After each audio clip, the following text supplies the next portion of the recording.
Hi, John with Charles here, and we are back after quite an extended hiatus with a new video, and this time we headed out to the city of Austin, where they keep things weird. But what wasn't weird was us heading out to Austin to visit the Austin Antique Mall. Now, the Austin Antique Mall is a large structure. It has a lot of different booths in it. This is another one of those places where you have each booth owned by a different owner, and so each area can have different things at different prices. And this one was quite big and quite a lot to see here.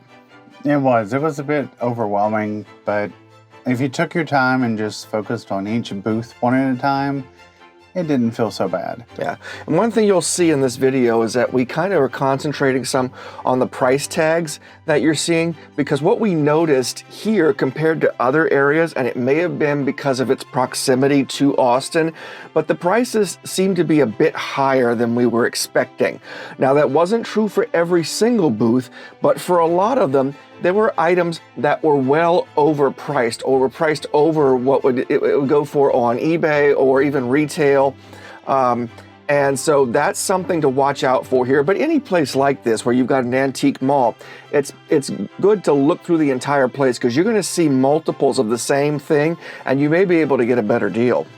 Yeah, there was some of the booths that actually had so much stuff in it that it was almost hard to get through it, but it was actually worth digging through it because I found a few things to bring home. Right, and here was an example that you showed me of the prices here. Now, these were little figures of birds. Yeah, brass quails, and I've seen them online for a set of 4 for $10 less than that set of 2. Right. Now, we did see the normal things that you would expect to see at an antique mall. So there was your Waterford and Baccarat, and there was costume jewelry, actual jewelry, and a lot of vintage clothes here too. Yeah, there was quite a bit of clothes. Yeah. We saw some silverware. Again, the prices weren't the best. You really, at this particular place, you really need to do your searching and keep your smartphone handy to look up comparisons. But remember, at a place like this, where every booth is owned by somebody else, and there's an owner who is at the front of the store, taking the money and whatnot, you can usually go up there to the customer service and tell them, hey, I'm interested in this item, but I think it's a little overpriced. Can you do any better? And they'll either contact the owner, or in some cases, the owner has already given them instructions ahead of time that they can come down a certain amount on their booth items. Now, that's one thing I did experience with being there. I did talk to the owner, and he was given the okay to talk for any of the owners, so he could negotiate the prices for any of the booths in there, which was kind of a surprise. But yeah, you don't have to wait for him to call someone. Right. One of the things that I did like about this particular antique mall was just the variety of items. It wasn't the same things over and over. There were a lot of the stuff that you would expect, but there were a lot of surprises there. So, like, look at this here with the geode, this giant geode here. You don't see that every day. They also had things that we didn't expect, really old bedspreads and quilts, and fabrics, and very nostalgic items in good shape. So it's well worth a look. But like I said, what really shocked me about this particular place was just the pricing was higher than I expected it to be compared to other shops that we've gone to with similar items. Not everything was that way, and each booth owner sets their own prices, but I suspect with the proximity to Austin and this place being as popular as it was, because it was quite popular, that it's possible that the fees, the rental for the booth, or the percentage fees they pay may be higher, so they're inflating the prices in order to make up for that. I suspect the same thing as well. Some of the pieces I looked at and I'm like, okay, they're $15, $20 higher than you can find them online, but I mean, they are in the store. They're right in front of you. You don't have to order them. You don't have to wait for them to be shipped to you. And you can still talk and see if they can lower the price for you. Right, and I can say that all of the staff here were extremely friendly, very accommodating. Anything you wanted to look at, anything you wanted to know about, they were right there willing to help you. Yeah, and they did have odd pieces. There was quite a bit of odd pieces, like pieces that I have never seen in person before, especially in this particular case. That's something that I did notice as well, is that there was a lot of unique items to see. And it's certainly worth a visit. So I don't want it to sound like we're saying that you shouldn't go there. The prices are out of control or anything, because it's certainly worth a visit. You can spend several hours in here. This place is very, very large with many booths, and each vendor is different. So if you're in the Austin area, you definitely want to stop by and take a look. But make sure that you go in with your negotiating hat on and you go in with your smartphone to make sure that you're getting the best deal possible. Yeah, or at least try to. Like these particular pieces, they were so detailed and so large and beautiful, and they are, from what I understood, they were all limited editions. But they were beautiful pieces, and it's not something that you could find in other stores. I mean, I've been to many antique malls and I've never seen these particular type of pieces anywhere. Right. Well, sometimes the price is justified. And in cases like this, where it's a unique piece or it's extremely rare, hard to find, those prices could be justified in those markets. Yeah, I was having a bit of problem getting it to focus on the print on that one. I finally did get it.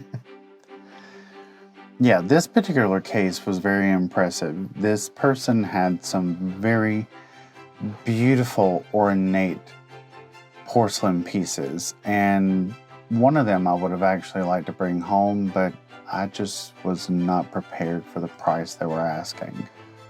Right. So lots of unique pieces here. And what's one thing that's kind of unfortunate about these antique malls is that sometimes the owners are there. I did see one gentleman who was manning his area while we were there, but I didn't see many others. So you don't have a chance to get to know the people behind these booths and speak to them about their items or how they collected them or what they know about them, or to do face-to-face negotiation with them, which you can do in other places.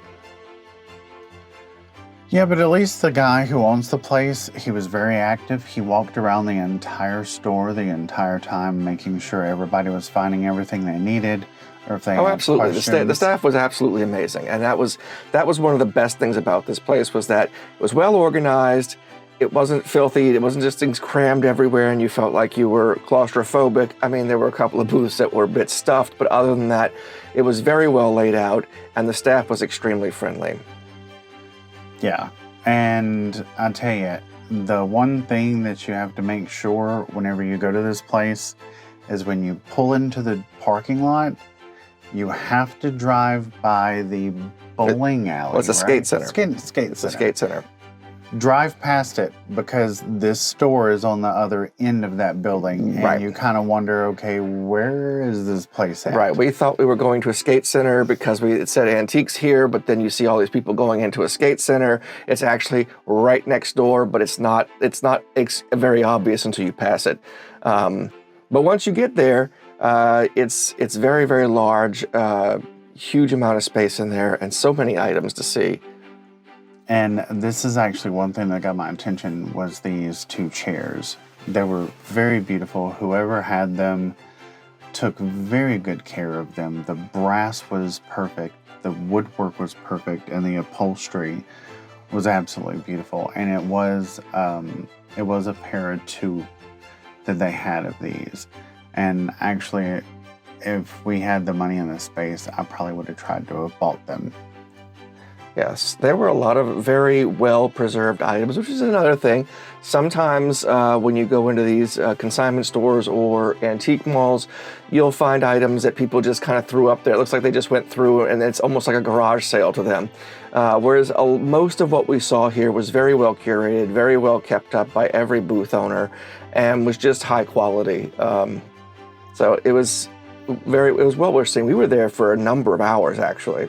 Yeah, it did take a couple hours to get through there, and just because there was so many different things in every single booth that you actually wanted to take your time and look at everything, because it wasn't a constant repeat of every single thing. Right, like this beautiful cut to clear, which is something that I'm into.